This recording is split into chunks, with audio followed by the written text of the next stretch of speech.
Hi everyone, this is acyuta-bhava from Nightlight Astrology. It is Saturday, April 18th, and today I'm doing the first of several videos on the topic of Venus's retrograde in the sign of Gemini.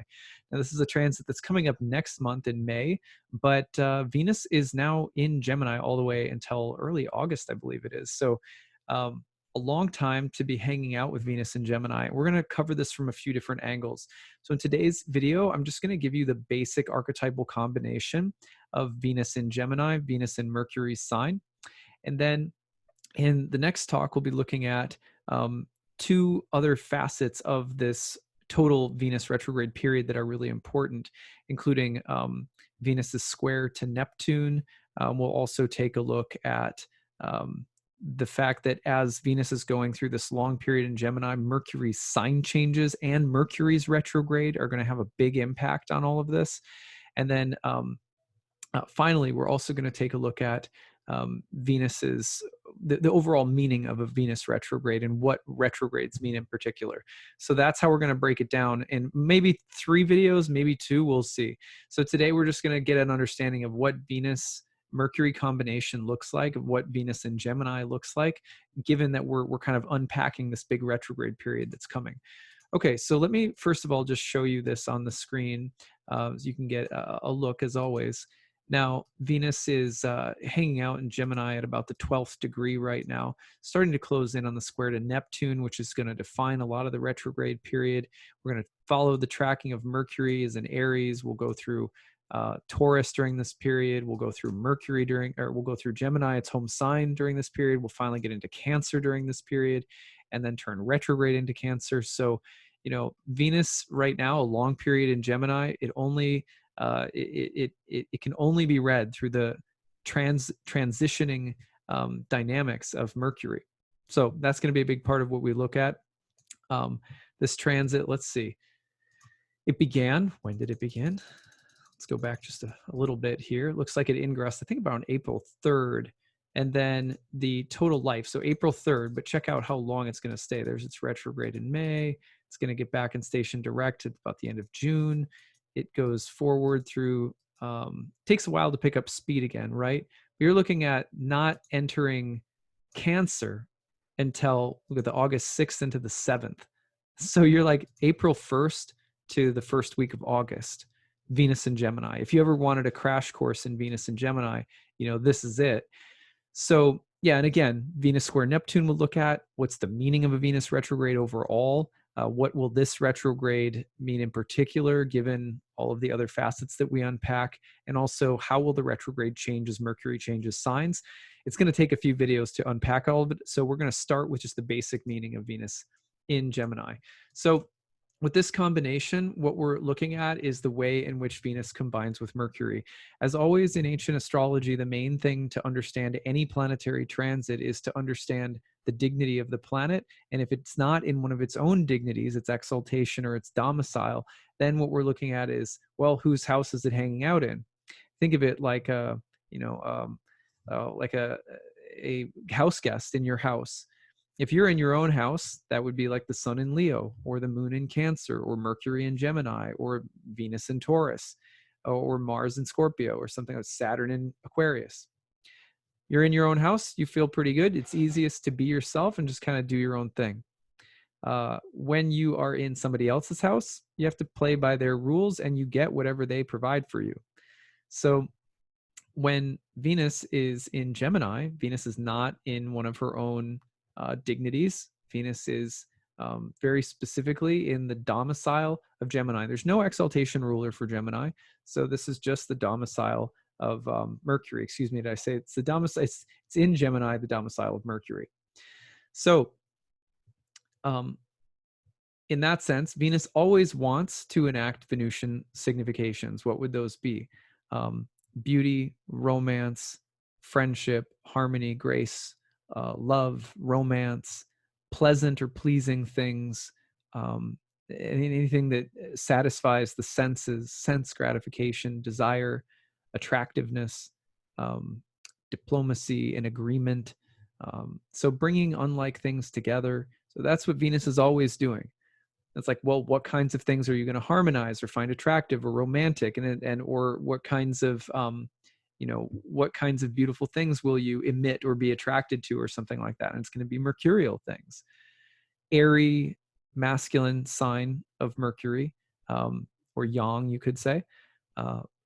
So it's going to get that socially stimulated Mercury, the one that's very outgoing, very talkative, very communicative, very versatile, and sort of dexterous mentally, which can be really playful. You can have a Venus that is much more sort of verbally and mentally playful and flexible and adaptable. There can be an attraction to knowledge.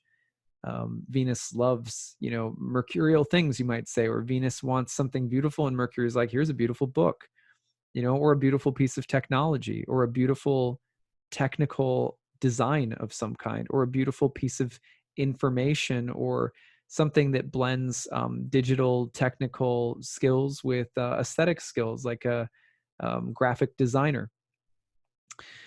You can also see people who are good at DJing, people who have the ability to make music through technical soundboards and things like that. There's this guy, I don't know his name, and I heard someone call him this. They said he's like the Frank Zappa of DJ music, like home DJ projects online. Have you ever seen him? He has like a mustache and he dances around in his underwear. Like, I saw a couple of videos of his recently after someone told me about him, and I was like, guys, super talented and just like really weird and kind of like all over the place. And I just find it, I was like, that's so Venus and Gemini, that I would find that this kind of came into my life right as Venus was entering Gemini. Not that he hasn't been out there already, but just made sense for me that there seems like, I bet you he's got a Mercury Venus dynamic in his chart, maybe. So anyway, if you know who I'm talking about, you'll get the joke, but if not, sorry. Yeah, anything that also you're trying to sell that has something to do with information or ideas or learning, or technology that's meant to be aesthetically attractive for kids, but also, intelligent, which, has been kind of a thing for me and my wife right now, because, the kids obviously, my youngest isn't quite old enough for it, but my 4.5-year-old is definitely like missing preschool. So there's some need to figure out ways of, giving her entertainment and learning at the same time, which has been really fun. Actually, along with this is such a trip, but like weirdly, as soon as Venus entered Gemini, I started getting back into childhood games with my daughter. Like, I bought her Mousetrap. I don't know if you guys remember that game, but it's such a weird game where it's like fun and it's all about like running around trying to get cheese, and it's like all this weird contraption that you build, and there's marbles and they roll around, they end up getting a mouse stuck in a trap, and it's like such a funny weird game, and it's so Venus in Gemini, right? It's such a Venus Mercury combination. But then I like also started going nuts with it. Like, I got Hi Ho Cherry-O. Do you guys remember that game? The little cherries on the tree, and you spin the little thing, and yeah. And Candyland. And then my dad randomly, right, like out of nowhere, my dad goes, "Do you remember when you kids had Hungry Hungry Hippos as kids?" And I was like, "Yes." Like, why are you like? It's really weird that you're also mentioning like a crazy childhood game. And he was like, "Well, I just wanted to send something to the girls, so I just sent it to them through Amazon." And I was like, "They're sending that during, COVID-19?" Or it was like, "Yeah, I guess so. Like, it'll be there in a week." So I'm like, all of a sudden my house is getting inundated by like all of the weirdest, like, but kind of, most fun and interesting games that I had when I was a kid. Like, the other one that I was thinking about getting that I really don't even know if they make anymore is Don't Break the Ice. Do you guys remember that game? And there was one called Don't Wake the Dragon, and there was another one called Trouble, and it had like a little bubble that you popped, and there was a dice that like jumped. Anyway. So that's Venus and Gemini. And you see how I just went off on like this whole like fun, quirky exploration of games. That wasn't planned. Like, I wanted to mention games, but I didn't think I'd like start rambling about it. So that's very Venus in Gemini. Yeah, so I was going through my Ren Butler book, as I often do. He's got a great cookbook. I'm going to hold it up again because it looks like he actually contacted me, and it might actually, I blurbed his book, like in the second page of his book, The Archetypal Universe, there's a little quote from me. Anyway, that's kind of fun. But anyway, yeah, this is The Archetypal Universe, great cookbook. You can see so many great archetypal combinations. I use for inspiration when I write my talks. And anyway, might be end up being on one of his podcasts or something like that, which I thought was really fun. But one of the things that he wrote about Mercury Venus that I really liked was the lighter side of life. That was a phrase that he used. Yeah, that's really true. Like, there's nothing like Candyland, and like getting, really kind of like bummed out when you pull the lollipop card. It means you got to go all the way back to the beginning.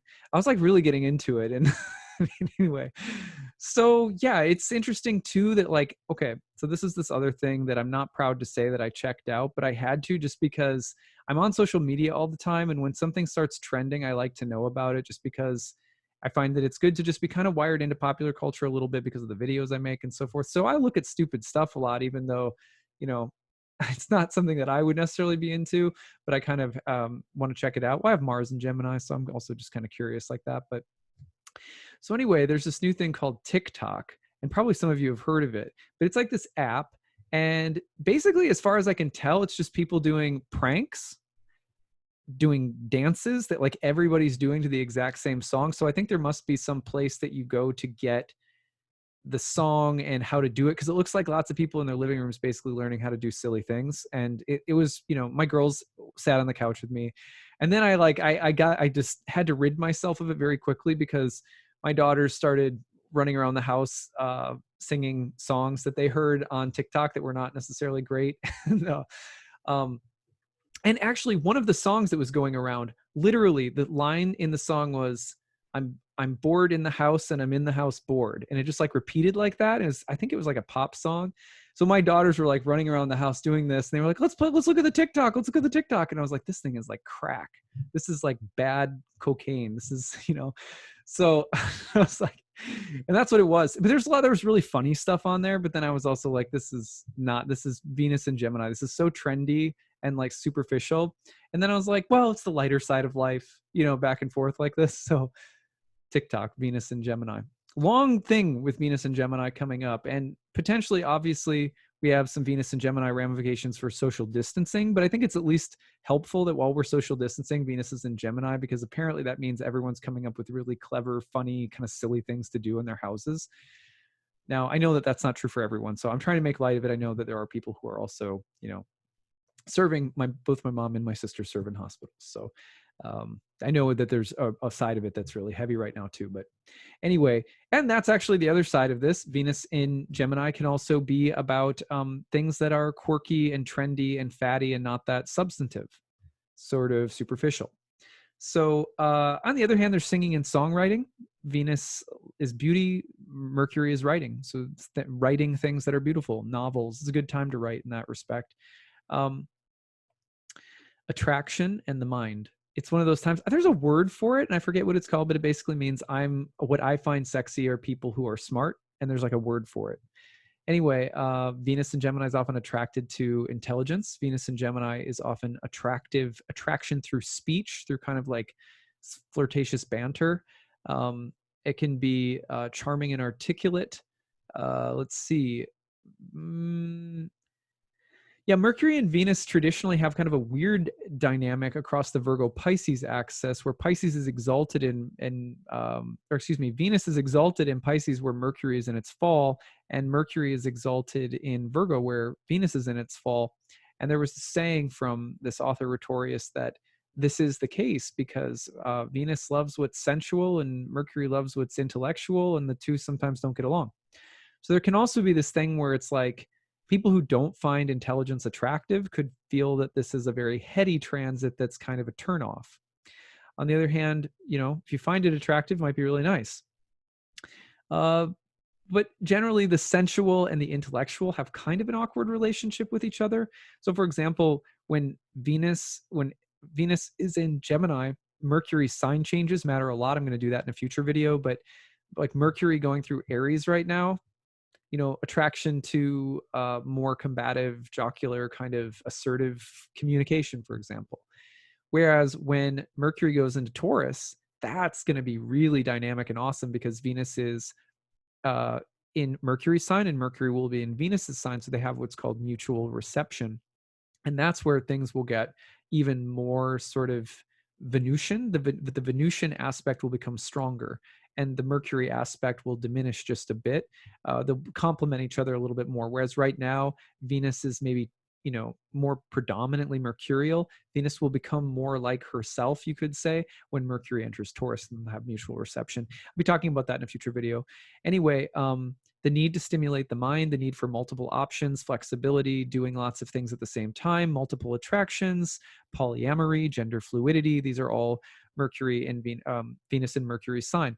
Now, you might ask why that is. Is that a Gemini thing? No, it's not a Gemini thing.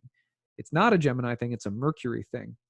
In ancient astrology, Mercury is the planet that represented fluidity between the masculine and the feminine, between the spiritual and the material, between daytime and nighttime, between the spirit and fortune, all different kinds of sort of yin yang binaries of all kinds. Mercury was the god who was able to shapeshift and become more like one or the other and go back and forth. And so because of that, actually, there is, with Virgo, you see more of the dynamic between spirit and matter fluidity.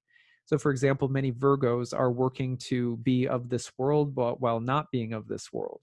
Meaning, sometimes for Virgos, that's like, how do I have fun without being too puritanical? While at the same time not becoming, too sort of voracious in my material appetites. So for example, Liz Green unpacked this really beautifully in one of her psychological books on astrology that she wrote. It was a lot about Virgo. And it was a talk that she gave one time too, where she said, why is it that you see the sort of mythic, I say mythic is important because it exists regardless of gender, but it's the virgin whore dichotomy. It could be male, female, anywhere in between. But it's the sort of, oh, I'm super slutty, or like, oh, I'm really pure, and like that kind of dynamic. And there's no judgments as to one being better than the other here. We're just saying it's just that kind of archetypal dynamic. Virgo will often need to figure out how to be slutty because they're too puritanical, but then they need to vacillate because they'll go off to an extreme and need to come back to being having healthy boundaries and being like more, what is it? Just having their own standards. So it can go the opposite way too, where sometimes the lesson for a Virgo will be like, I rebel against some feeling of needing to be pure and chaste, and so I have more of a rebellious streak. People never understand that about Virgo, but the reason for that is Mercury, because Mercury is the planet that moves between not only the genders but also spirit and matter. And so that's why the Virgin is such an important image for Virgo, right? So you have this vacillation between heaven and earth. And that's the young girl with the bird on her shoulder, or the angel wings, of the heavenly and the earthly.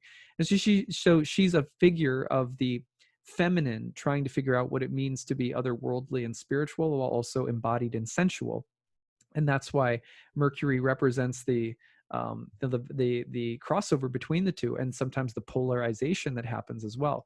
So that's Mercury. Anytime you have gender fluidity, or fluidity of gender identity, or the difficulty of blending or combining spirit and matter, heaven and earth, that back and forth. That's why, in ancient astrology, as above, so below. That's Hermes Trismegistus. That's the legendary founder of astrology. Mercury rejoices in the first house traditionally, which is the house of the native, the individual whose chart we're looking at. Their house is the first house. Mercury rejoices in that house traditionally. Why? Because we are creatures who are eternal spiritual beings, but we're in a temporary material body in the material energy. So Mercury, as the rejoicing planet of the ascendant, archetypally, ancient astrologers saw that because each of us have the project of alchemizing spirit and matter throughout our lifetime. How do we use the material circumstances that we have around us to expedite our spiritual process, our growth process, or to enhance it, versus how do we get caught up in matter and polarized away from spirit and lost?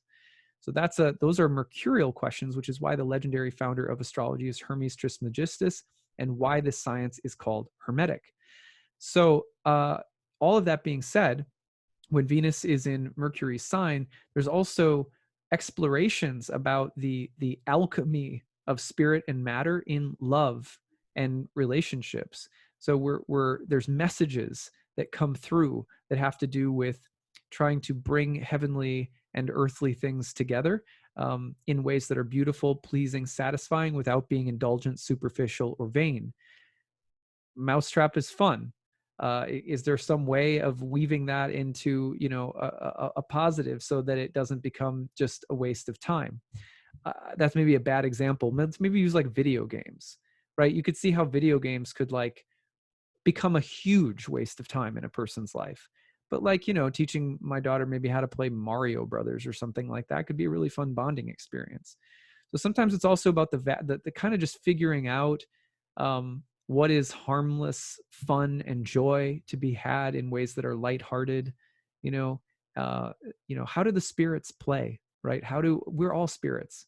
It's like what's the we are spirits. Who's that? Is that the Police? In the material world, right? So that Police song, right? So but how do spirits play? And that's a question for Venus and Gemini versus how do spirits play in things that don't matter? Like I'm just going to read gossip columns all day long or play video games all day long. And I'm no offense to anyone who, you know, I'm trying to be judgy, but you get what I'm saying. So being overly influenced by fleeting trivial things. In fact, another thing that can come up are puzzles and trivia games with Venus and Gemini. So trivia versus the Trivial Pursuit. Do you guys remember that game? There's another game. So also there's just kind of bubblegummy popular things that are fun and stimulating. I think TikTok is totally just this kind of bubblegum, fun, kind of addicting crack entertainment technology, right? So are a lot of social media. I mean, so is YouTube, I guess. So whatever. Anyway, so that's what I have for you for today. That's like an exploration of Venus in Gemini. I would love to hear your thoughts. If you are a Venus and Gemini, please tell me some of the ways in which you have noticed Venus and Gemini in your own life playing out, the good and the bad. I want to hear both the light and the dark side. If you know someone who has Venus and Gemini, or if you have a Venus-Mercury aspect in your chart that's very close, that would be interesting to hear as well. We are also going to take a look at the general meaning of retrogrades and unpack this Venus retrograde in particular. We are going to take a look at the different positions of Mercury that are going to impact this Venus transit, because remember, Venus is hosted by Mercury. As Mercury changes, the host changes what it gives Venus. So we'll be looking at that. And then we'll also be taking a look at Venus square to Neptune, which is going to be happening for a good portion of this transit, toning the transit overall. So a couple more things to go, but I thought we'd get started with this one today. I hope that you are having a good weekend. And this may end up coming out on the 19th because it's a little bit late on the 18th already. So this may come out on Sunday, just so you note that. In the meantime, don't forget that my upcoming class, Ancient Astrology for the Modern Mystic, begins in the middle of June. Class is filling up. We have an early bird discount. You can save $500 off. There's a payment plan if you need it. And we have a need-based tuition for people who can't afford the class for whatever reason, especially due to the coronavirus. So if that's you and you want to study more, go to my website, nightlightastrology.com. Check out the first year course page. Feel free to write me with questions if you've got them, info@nightlightastrology.com. All right. Take care, everyone.